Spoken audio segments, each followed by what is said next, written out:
This is it. Oh my god. I'm so nervous. Okay. Hi, welcome back, dreamers. My name is Matthew. If you don't know me, hi. I went viral on TikTok about 2 weeks ago of a video of me crying in the mirror saying that I don't want to be gay anymore. Obviously, I'm still gay. That's not really how things work. But it led to this bigger conversation about the gay community and the LGBTQ plus community in general and the issues that we face inside that I feel like a lot of outsiders wouldn't know. However, things need to be called on, and I'm here to do that, just that. I have faced some backlash for a video on my TikTok that I will address once we get to that topic, because I am going to talk about it, and because it needs to be said. And as soon as we get there, I'll kind of explain sort of what happened, how things spiraled, and why we're here now. However, I should have thought about this originally, because like I said, I've been doing a lot of research videos recently, and this is something that I've been wanting to talk about, and I should have just done it starting on my YouTube channel. And if anybody really wants a more in-depth conversation about this, or any topics separately, I would love to do more videos on it. I have spent the last 72 hours off social media gathering as much information as I possibly can, from videos on YouTube to articles to videos on TikTok. Anything that I can find, I learned. And obviously some things I knew, but some things I went more in depth on, colorism, intersectionality, and prejudice versus preference. Like, I'm gonna go through all of it, and you guys are gonna be here, and I don't want anything misconstrued. If you're gonna watch this video, watch it thoroughly, watch it all the way through. It's gonna be probably pretty lengthy. I'm gonna try and talk maybe quick, and obviously I don't have solutions to all of the problems. I'm bringing them to the world, I'm bringing them out so we can discuss them and go from there. I want to say a couple more things. If you have anything to add, if you have any more things to say, put them in the comments. I want a conversation. I want a global mass conversation. That's sort of part of the reason I got backlash, is because I don't think a lot of people understood that I wanted other people to start talking as well. So let's get into it. Let's get into the issues in the gay community, the LGBTQ plus community. Oh, I do want to mention that as well. Some of these, and a lot of these, are about the gay community. Some of them are about the other letters in the alphabet mafia, and some you might say would even be part of regular society, or, the heterosexual community. However, we are such a small group, and change can start with us, individually, in our friend groups, in our relationships, and eventually our community, because we are such a smaller community. Regardless of how many there are of us, there are so many more heterosexual people out there, and we can get this conversation pushing. We can make change, and we can do good in this world. So let's jump into it. I'm gonna start with the pretty obvious one, and it's gotta stop. Labeling. We label literally everything and everyone, and it's absolutely astronomical, the fact that we do that. You don't hear a lot of straight people going, look at that, straight soccer straight. Like, nobody says that. Like, oh my god, look at that preference straight. Who says that? Nobody. There's a couple of different ways we label people, and I've actually just learned about a specific one. I'm astronomical, out of this world. Different kind of queens. Potato queen, curry queen. There's a lot of that. There's a lot of it. Everything has a label. Bears, twinks, hunks, and then even down to the simple stuff, black gays, Twitter gays, preference gays. Every time I turn around, somebody else is calling somebody something. And sometimes you know, it's bad to do it anyway, but sometimes they take these words in our community, you know, people who are in our community take these words and use them derogatory. Twink was a word to describe somebody who is more, you know, skinny, and like younger looking and probably can't grow a lot of hair. And people just throw that word at people.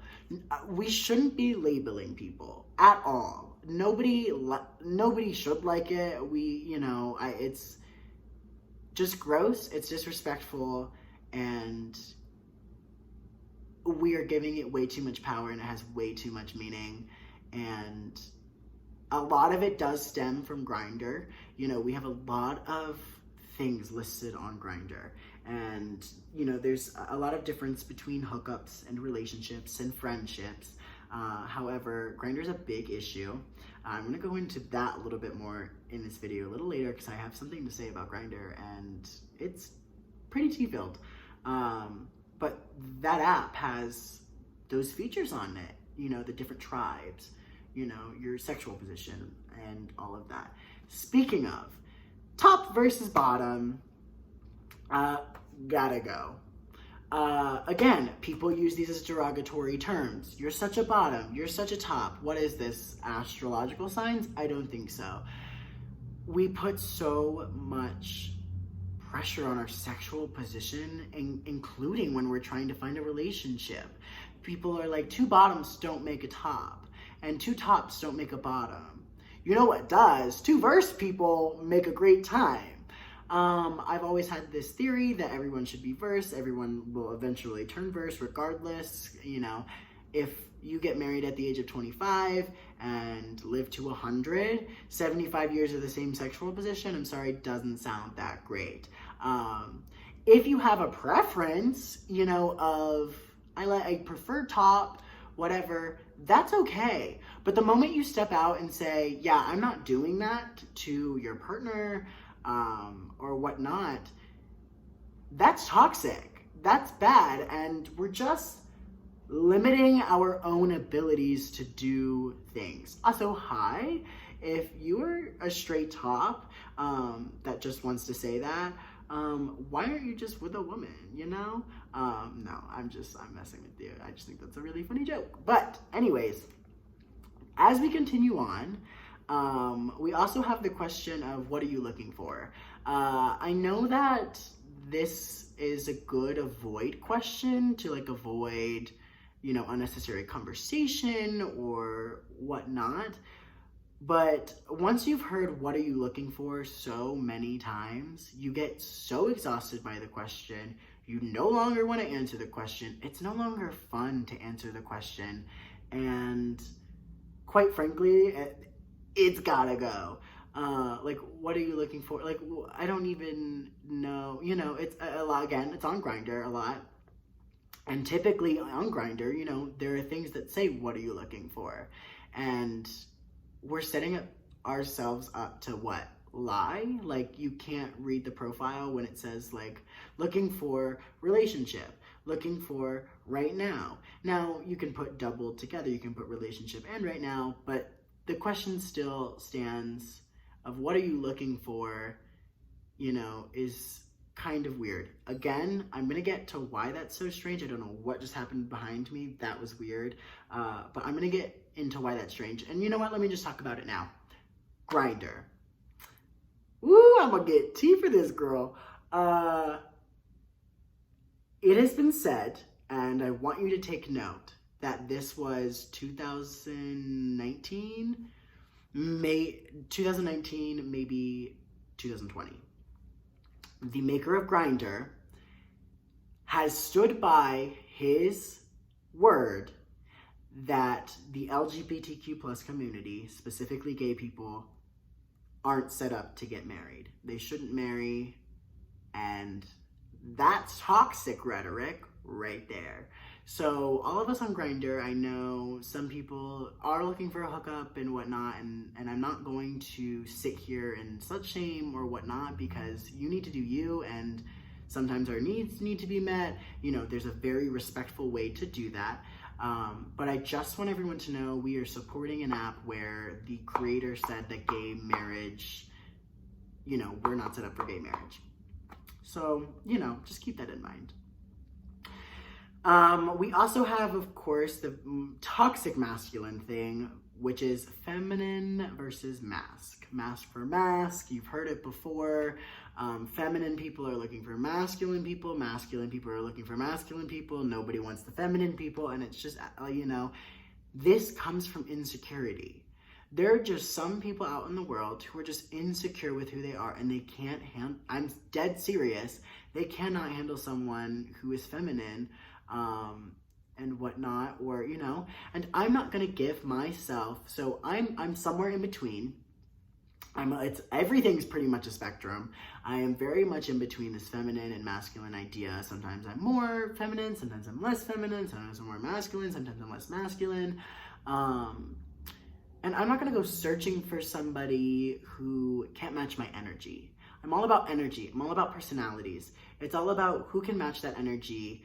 And I'm not gonna just go out searching for a more masculine person just because they're more masculine. By the way, when you think of masculine, you think of just simple traits, right? Deeper voice, you know, maybe chiseled body, maybe more dominant or, you know, taller than you. These are all, you know, those are the things that we describe mask. Like, yo, what's up, bro? Like, you know, nothing about that is exciting at all, you know? This is something that was brought up to me, and I'm gonna bring it up now, but it's more of an outsider thing rather than in our community, and it shouldn't probably be in here, but I just wanna say it really fast, is that we face so much outside the community already, that it sucks that we're so mean to each other and we pit against each other, and we're so quick to assume, we're so quick to judge, and it's just not healthy. But you know, a toxic thing that happens to us is that we get the who's the woman or who's the man, depending on whether you're, you know, lesbian or gay or and whatnot, whatever relationship you're in. It's always, oh, who's the man? And that also comes with the feminine masculine thing, is people are always trying to put us into boxes. Even if you're in the community, it happens a lot more. But if you're outside the community, it happens in forms of, like, you know, who's the man in the relationship? Who's the woman in the relationship? And the reason we're gay. There is no man, there is no woman, there's just two people in love because we love each other and we want to be that way. There's no man, there's no woman. Typically, we always do the cleaning. Typically, we always do the cooking. Typically, you know, we're doing everything. Just keep that in mind. I'm going to talk about the silent B is what I call it. And by silent B, I mean the bisexuals. So if you're bisexual, turn up. Hi, I see you, I love you, I support you in whatever relationship that you're in. I said silent B because people tend to judge bisexuals in their relationship. When a bisexual is in a relationship and they go out and they say that they're bisexual and that they're, you know, if it's a woman, they're dating a man, you know, you're straight. And if that bisexual, again, we'll just go with the woman, if that bisexual woman is dating a woman, she's now lesbian. There is no in-between for anybody. And we judge, and again, we pit us against each other, and we put ourselves in boxes. Bisexual people are silent because everybody thinks they don't exist. Bisexual people are real. Just because someone might be in a straight relationship or someone might be in a homosexual relationship does not mean they can't go and switch and flip and whatnot. Bisexual people exist. I see you, bisexual people. You are real, you are wanted, you are valued, I love you, and we're gonna keep talking about you, and we're gonna keep making sure that everybody knows that you exist and you play both fields because you're a bad person. You are a good person. You know what I meant? I don't want to cuss on here, but I love y'all. The next thing that we have is astronomical. I actually just learned about this. Well, I didn't. I know. I knew about this, but it just, in terms of our community, I haven't really thought about it. It's classism. Above all else, literally above all else, I'm not saying people of color don't face discrimination at all. I'm just putting this out there. Above all else, including what I'm going to go into later about pretty privilege, above all else, it's hierarchy-wise, how much money do you have? What's your status? In our community, in any community, it's all about the riches. You can see that through the new show on Netflix called Bling Empire. All Asians, incredible show, by the way. It's so interesting to watch. And, you know, again, do they face discrimination? I'm sure they do. However, they are of power and they can barely even be touched. You know, in the first episode, one of the people flies on a jet to Paris to go shopping for the day. And, you know, that is classism. That's power right there. And so, you know, and a lot of the LGBTQ plus community, oh my God, I just spewed that out, gains a lot of money. You know, we come from all different kinds of backgrounds, but we're so oppressed. You know, we're stuck in the closet, I feel like, for so long that most of us are scared that nobody's going to accept us. We're scared that when we come out that we're going to have to deal with a lot of, you know, criticism and whatnot. And, you know, we don't even know ourselves. We're not equipped. We go through the second puberty in our 20s where we finally, you know, kind of are teenagers and go through that stage. And because we didn't get to do that in high school, you know, our straight peers, we got to watch them all do their thing and relationships and things like that. And we just kind of sat back.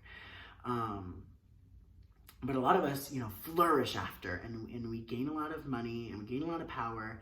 And those people at the top, you know, don't help the change. They don't say anything. They don't try to help the community. And they're just there sitting at the top, holding control. Not good. The next thing I have to say is transphobia. If you're transphobic, I don't know what you're doing. Transphobia is a huge issue. It's, again, like, there's a hierarchy in our community for everything, which it is bad, but it's also kind of like, it's there because it's there. And transgender people, again, I see you, I love you, I value you, you're incredible. The he, she's, and theys, I love you all. There's a lot of transphobia in our community. A lot of trans people are, and I'm going to get more into this later again as well, fetishized in our community. People just want to sleep with someone just to see what's in their pants. I know that's kind of cringeworthy, but it's so true. Is like, oh, well, let me see it. Like, I want to see what happened. I want to see, you know, what's down there. And it's gross, and it's negligent, and it's disrespectful, and it's hurtful to them and to our community, because, you know, I don't want to be in a community where people are going to pit us against each other, where they're going to be rude and they're going to be disrespectful, and they're going to treat people like they're an object. We objectify people so often, and you know, women or men are finally called out because women, and a lot of them, you know, a lot of people stand up for women now and are like, that's gross what you said, you're objectifying her, you shouldn't do that. We're still doing it in our community, and no one's really calling that out. So I know I got on a little tangent, but transphobia is real. I'm just going to go into this just so I am on the same page. I do have a lot of notes. That's why I'm looking at this. Pretty privilege is another hierarchical thing that we have. It is the typical modern magazine standard of a person. And just to call out a few, you know, the Channing Tatums, the Zac Efrons of the world. And, you know, and again, on women's side, you know, Jessica Alba and Priyanka Chopra, like, model standard. And everyone has this mental thing inside of them that that's what they have to go for. That's what they have to look like. Nobody's gonna love me until I look like that. We have to stop. It is rampant in our community. We have thousands, if not hundreds of thousands of white, gay men who have chiseled bodies, who are on magazines and movies and TV shows and in the music industry, and it is gross. It is gross. And we need to see change in everyday life. And, you know, I know that there's more roles like that coming out. There are more LGBTQ plus members finally getting into TV shows. However, there is still a toxic rhetoric, and I have talked about this as well on TikTok, that, you know, gay people, if it pertains to the role, should be playing gay roles. You know, love Simon, a great movie. Simon should have been played by a real life gay character that knows what that struggle feels like. Love Victor, incredible show. Not only gay, but Hispanic. And he should have been played by a Hispanic gay man, or bisexual, or whatnot. However, he wasn't. And, you know, we have to break the standard that we have to look like these white chiseled bodies. In regards to that in general, people of color can physically not be, they physically can't be white. And it's just, you know, we have to amplify people of color's voices, which I'm going to get into more. And, you know, we have to include those people into our TV shows, movies, music, and magazines, and everything in between. You know, we're starting to see in heteronormative culture, you know, more plus-size models and things like that. But there's very slow change in our community, and we have to change inwards, and we have to make sure that our industries are covered as well. We have to call them out, and we have to tell them, hey, we want to see, you know, Love Victor, a story that pertains to a coming out story. We want to see it played by an authentic gay person. And, you know, and again, not all roles have to be like that. I already said, like, for example, if the directors or producers of Friends came out and said Joey is gay, right now, they said that none of the storylines that Joey played pertain to him being specifically gay. If that's who he was, that's who he was, and that's cool, you know. And in Matt LeBlanc, is that right? Who plays Joey? Maybe not. Isn't gay in real life, and, you know, it again would have been fine. None of the storylines pertain to, like, coming out or a struggle or whatever. He could just be, like, silently gay, you know. To keep going, body shaming, awful thing, disrespectful, rude. Also, again, fetishization of people who are bigger, and again, objectifying people who are even muscular is a thing. You know, people want to try different things, and they don't realize that in their head, they are thinking, oh my God, I want to feel what it's like to have a bigger, I'm so sorry, a bigger butt, you know, but riding on your dick. And it's gross, again, negligent and disrespectful, and treats people like an object. Other side, you know, objectifying people who have muscles, who have abs, Now I know they have pretty privilege and they could use that power. They can use pretty privilege to help us. You know, we should be, I wrote this down, but I'm just going to say it now. We should be a brotherhood. We should be a kinship. We should be a theyhood. Somebody actually said that to me the other day. I actually really like it. A theyhood. And we should include all of us, and we should love on one another. And the people who are at the top, the people who have, you know, high status in class, the people who have the pretty privilege, and the people that look at the model standards, those people need to start speaking up. We all need to start speaking about the problems, but those people, regardless of whether you like it or not, have that power. And those people we need to go to, and we need to hold them accountable so they can get us here. And I know a lot of people came at me and they said, you're skinny, you're a pretty privilege, and I'm not gonna lie, I love my face. I look beautiful, I don't have abs. And even this is gross to some people. Some people have a fetish towards hair, or they don't like hair, and it's just all about objectifying and whatnot. None of what I've said yet has anything to do with somebody's sense of humor, the way that they cook,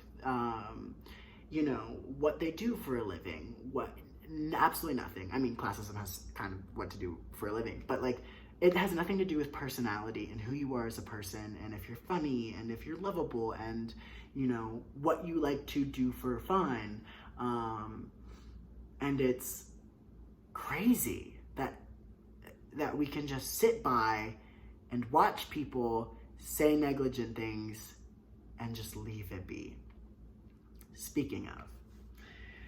So, up to 80% of ethnic and Black men have experienced racism, which is obviously a hard thing to take in, but obviously it's nothing really new. And I'm only going to make blanket statements because on TikTok, I said something that was misconstrued and was implied in a different way. I said that I had felt that a 6'2" Black muscular man would probably be more accepted into the community than a 5'4" white, feminine, bigger man. Couple of things about that. One, a lot of people have brought it up, and I 100% agree. Nobody gets accepted into this community. It's like a circus. And I'm going to go into why I think it's a circus at the end, because I think it's important. I don't want to go into it yet because I think it's a really powerful thing. But it is like a circus, and not clown foolery or whatever, but I'll get into it. And people took that as racism because I was saying that, you know, pretty privilege erases racism. Intersectionality is discrimination on more than one basis, aka if you're gay and a person of color. Marsha P.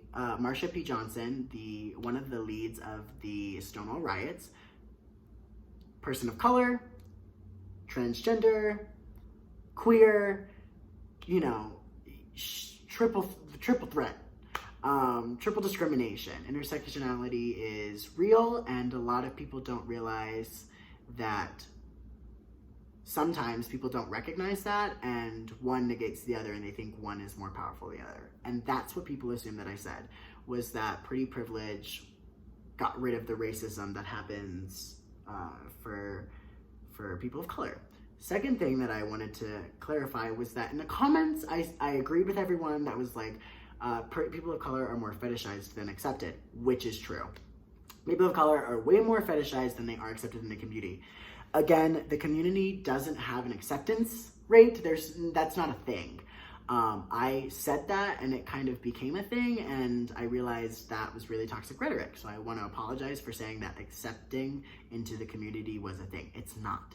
You're gay, you're here, you're queer, we're here, you know, or any other alphabet in the LGBTQ, the alphabet mafia. So, that being said, I don't regret the things I said. However, you know, and some people of color came and backed me up, and I appreciate every comment that tried to back me up because, you know, I didn't say anything racist. I don't believe I did, and I stand firm in that. However, I've heard the comments, I've heard the things that people have said, and I just realized that both sides can be very disrespectful. All sides of any story can be very disrespectful, and, you know, I just want to make it clear that on my side, I am still a minority. I am still, I have that white privilege. I know the grand scale of how far it goes, and, you know, that's why I went on protests, and that's why I spoke out, and that's why I did way more than a stupid black square on Instagram. However, I am part of a minority group. I can be oppressed. And people wanted to bring in oppression Olympics and a race war, and it's not about that. None of this is about that. It got out of hand, and I started getting argumentative and defensive because nobody was telling me that I was doing wrong. Everyone was just assuming I'd said something, not letting me correct it, not telling me what video it was talking about, because I've had a lot of videos talking about this, and it took 60 hours on the dot for someone to finally tell me where the video was and what part was wrong and what I said and what I did. But before that, I've been, you know, my video went viral on Twitter, and I have been called every name in the book. I've been called the N-word, I've been called cracker, I've been called colonizer, I've called the F-slur, stupid, slut. I have been called every word in the book, and it was uncalled for, and I do believe in change of heart, change of character. Again, I know that I didn't say anything racist, but you gotta give me a second chance. You know, you gotta give me, you know, and you don't, but I feel like benefit of the doubt would have been nice to help me explain, to help me understand. And I want to amplify people of color's voices. I don't want to take away from their narrative. I don't want to talk over their narrative. And this is where I really want to communicate this. If you're a person of color and you're watching this, please, if you are open and willing, you don't have to, but if you're open and willing to just have a fun conversation in the comments, I mean, it probably won't be fun, but have a conversation in the comments about intersectionality, about colorism, because, you know, we don't deal with, you know, white people don't deal with colorism, you know. What is that like? What is intersectionality like? Maybe stories about how people have been racist and haven't even noticed, or just any other issues that a person of color, someone who is white, of a person of color issue that a white person might not even think of, you know? So I would love to have these conversations, and I would love to see those in the comments. That leads me to stereotypes, which gotta go. Stereotypes got to go. What are we doing? It is 2021. Not all people of, I have to be specific. Not all of the Black community has a big dick. Not all Asians, I have examples listed down, not all Asians are submissive. Not all Asians are feminine. Not all Latinos are masculine, passionate, ravenous lovers. And to go back, not all of the Black community are aggressive, animalistic people in the bedroom that we all stereotype people of color or ethnic groups for. I'm gonna just reiterate, it's disrespectful, it's negligent, it's rude, it doesn't account for anybody's feelings, and it has no room in the rhetoric of conversation. Stereotyping people, again, based on nothing that has to do with their actual personality, is weird, to say the least. Literally, to say the least. It is weird. Why do we do it? Why do people just go for it? Everyone is unique. Everyone is different. and everyone should be treated as such. I need to plug in my phone. I didn't realize it wasn't plugged in. So yeah, that is that on that. But we have to stop stereotyping as much as we have to stop labeling. There's so many unique, different people in the alphabet mafia that we need to share love to. We need to give love to. We need to listen to their stories and hear them. And yeah. I want to talk about, we have a couple more things. Ageism. Once you hit a certain age, you're dead. Once you hit 25, you're a dead gay man. But sometimes, once you hit 40 and you're single, you might as well, live the rest of your life single. That's not how this works.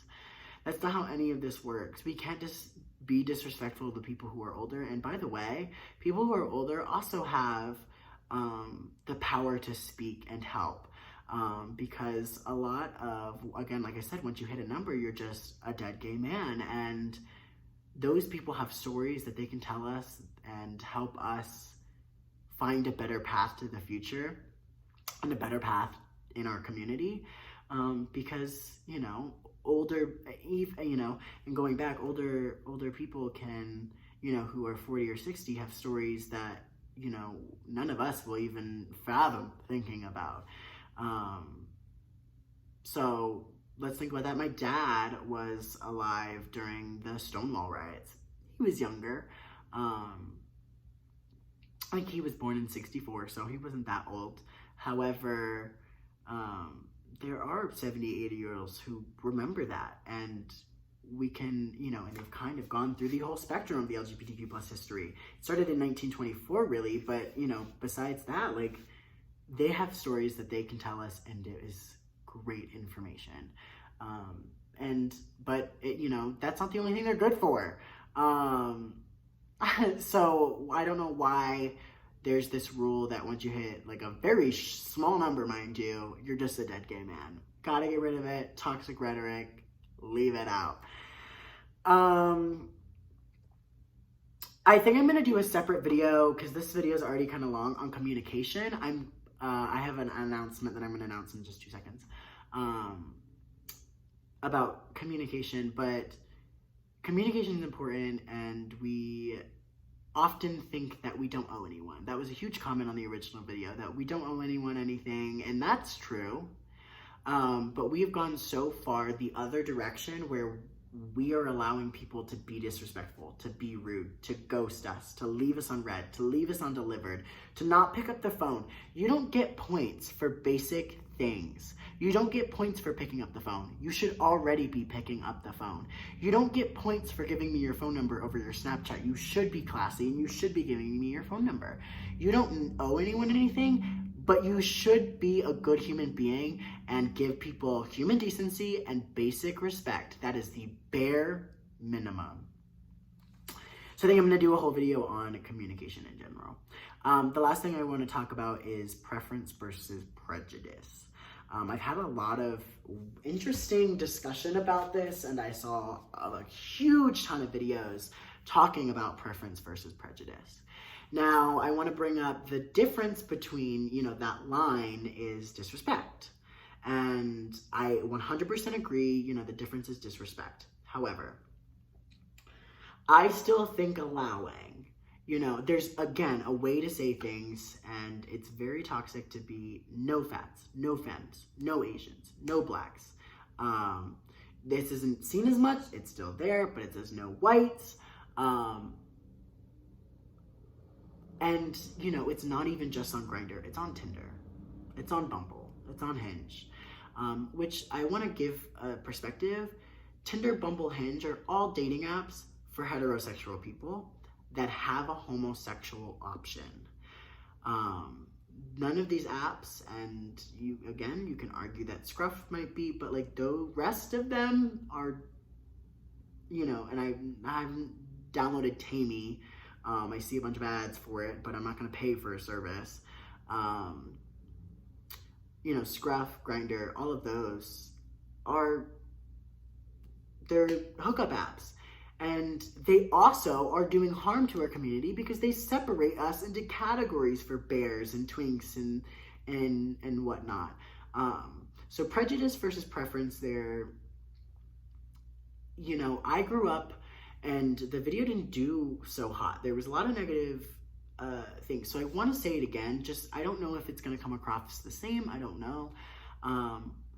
If somebody says, you know, I don't date, I'm okay, we'll just take me. If I go up to someone and I say, I don't date black men, that's racist.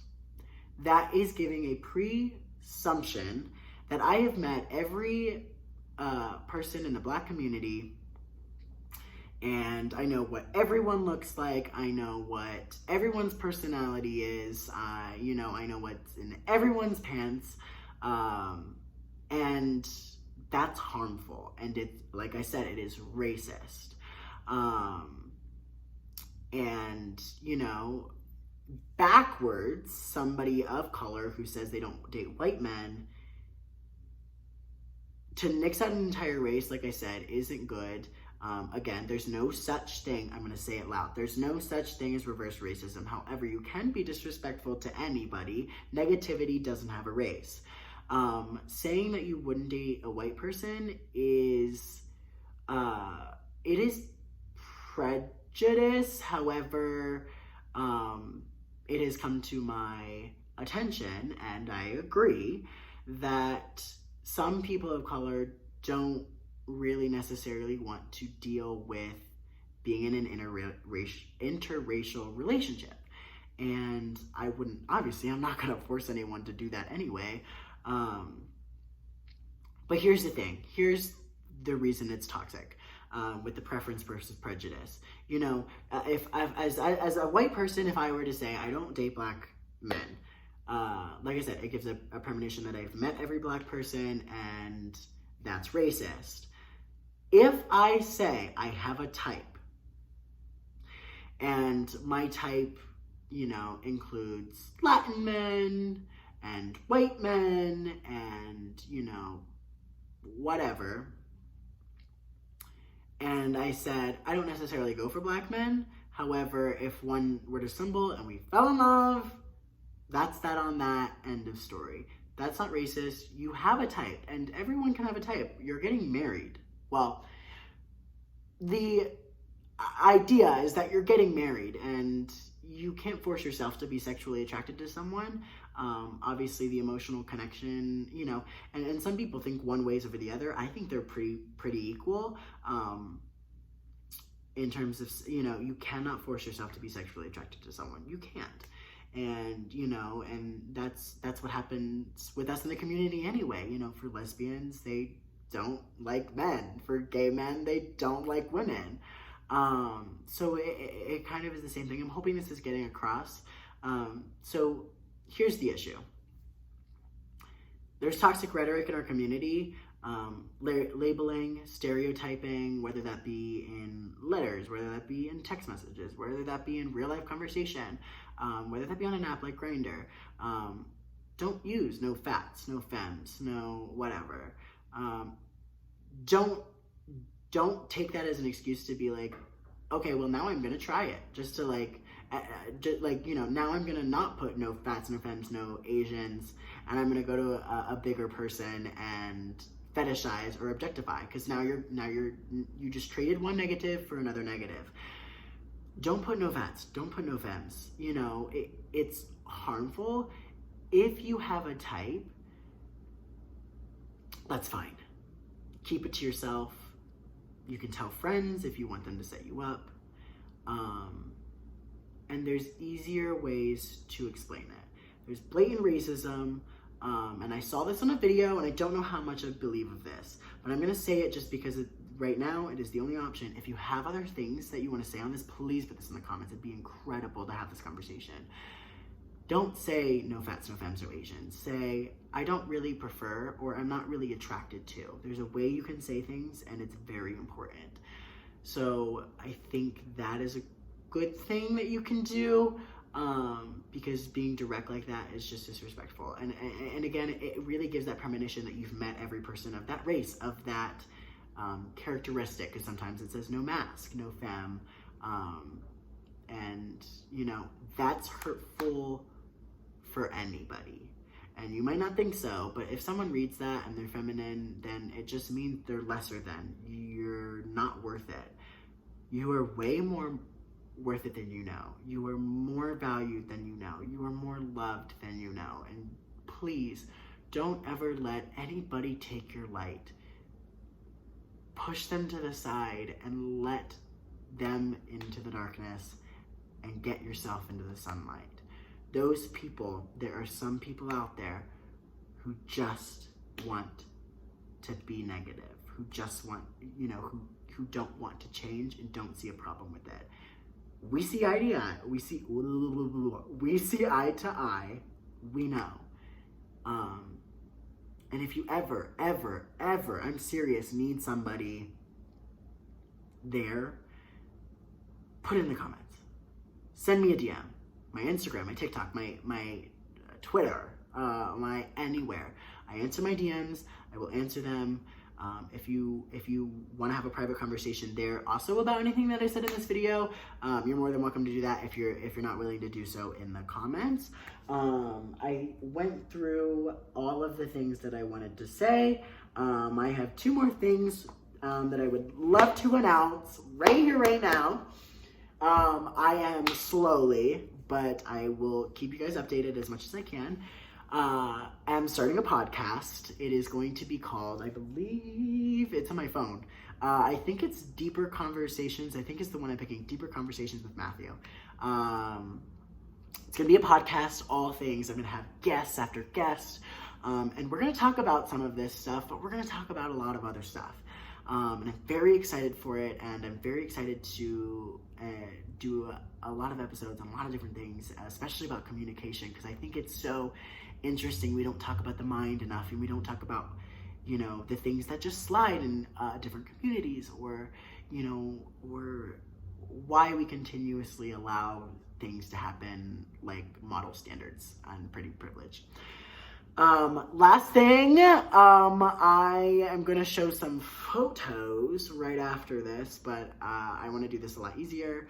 So I'm just going to talk about it, and then you're going to see some photos, probably with some music, editing me, you know what to do.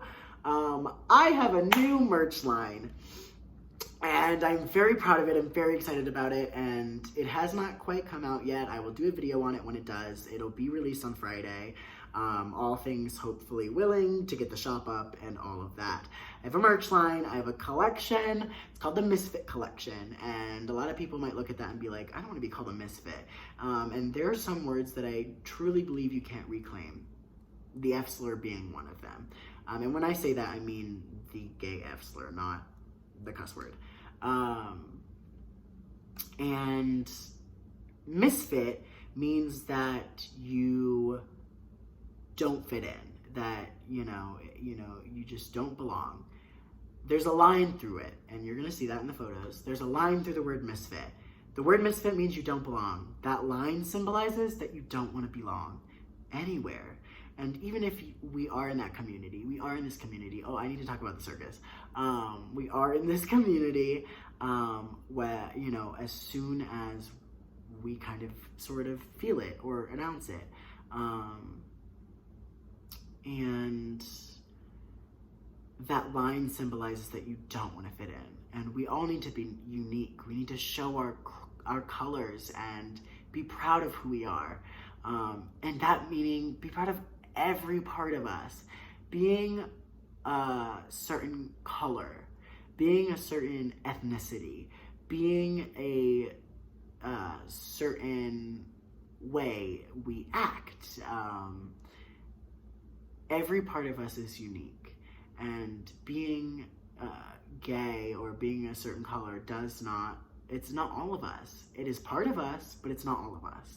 We're all different, unique. That's what this collection is about. Let me talk about this really quick. The circus thing, so nobody's confused on why I call it the circus. Because I've been thinking about this a lot when I said accepted into the community. You don't get accepted in the community, however, imagine the circus tent. Everybody close your eyes for a second. Imagine this huge circus tent, you know, typical circus tent, red, white, kind of like a huge tent. You got it. everybody can't just walk in. Why? You're accepted, you are loved. You have to do that yourself.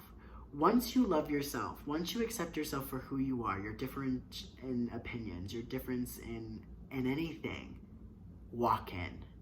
Be proud. Be who you are. If you're somebody who is in the community and does any of those negative things, calls someone a preference gay, calls someone a Twitter gay, says that a black man has a bigger dick, who body shames, you are still a part of the community, but you're outside the tent. You're insecure, and there are things that you can fix, and nobody's not letting you in the tent. We are all giving everyone the chance to be in the tent. But you have to love yourself, and you can't be negative, and you can't be disrespectful. We in this community are good humans. We can be incredible humans. We can be powerful together. We can love together. We can shine together. We can lift each other up. I can stand in a room with, another white muscular man and not get jealous. I can stand in another room with a person of color and let them speak and tell their story. We can stand in that tent together. We can love each other, just like I love you. I hope you enjoyed. I hope you learned something. I hope you spread this message. Share this message everywhere. Share it on Twitter, on Facebook, on TikTok, on Instagram. Share it, spread it, own it, work it, love it, be it. You are who you are. You only get one life. Live it to the fullest and be positive and kind and loving. Remember, it all starts with an idea. You guys are about to see my merch. I'm very excited. It all starts with an idea. Drink big, guys. And have a great day. And let's start a global conversation. Start it in the comments. Make videos. Talk about it on Instagram. Let's start a global conversation. And let's be a better community. I love you, and I appreciate you.